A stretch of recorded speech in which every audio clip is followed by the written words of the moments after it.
Good day, Team Ogdos. I'm your junior project engineer, Aumar Amella, together with Engineer Secreto and Engineer Devara. Today, we will inspect the construction of multi-purpose building, a 2-story 10 CL building here in Koronadal City.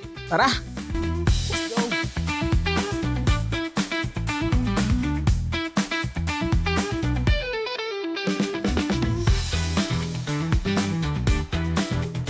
Okay, so today, we're here in the Project ID 24MG0138, project name, construction of multi-purpose building, Koronadal City Central II Elementary School, Barangay Zone 4, Koronadal City, South Cotabato.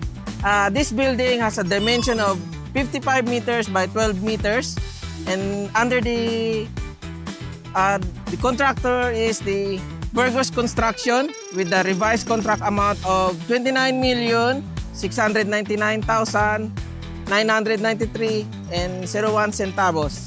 This project was started last September 13, 2024 with a revised contract duration of 260 calendar days. Has a target completion date on May 30, 2025. Anong activity po natin ngayon? As of today, engineer, install po tayo ng formworks para sa ating second floor columns. Nag-prepare po tayo ng for concrete pouring para sa columns. And of course, may dito, installation of rebars for our second floor columns. Actual accomplishment natin as of February 10 is at 51.84%. Then ang schedule accomplishment natin is nasa 32.81%. So meron tayong positive slippage na 19.03%.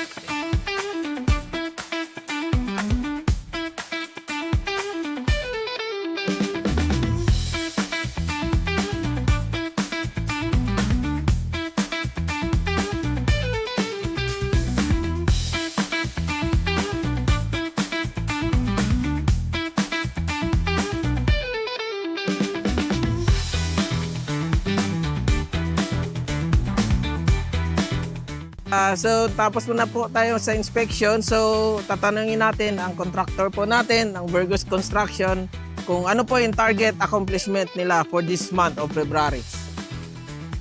Target po natin ngayon na ngayong February matapos is yung matapos natin makabusan yung mga column sa second floor at preparation na rin ng para sa roof beam, and mag-start na rin po tayo mag-fabricate ng steel trusses. That concludes our inspection for today. Together with Engineer Secreto and Engineer Devara, I'm your junior project engineer, Aumar Amella. Mabuhay, Team Ogdos!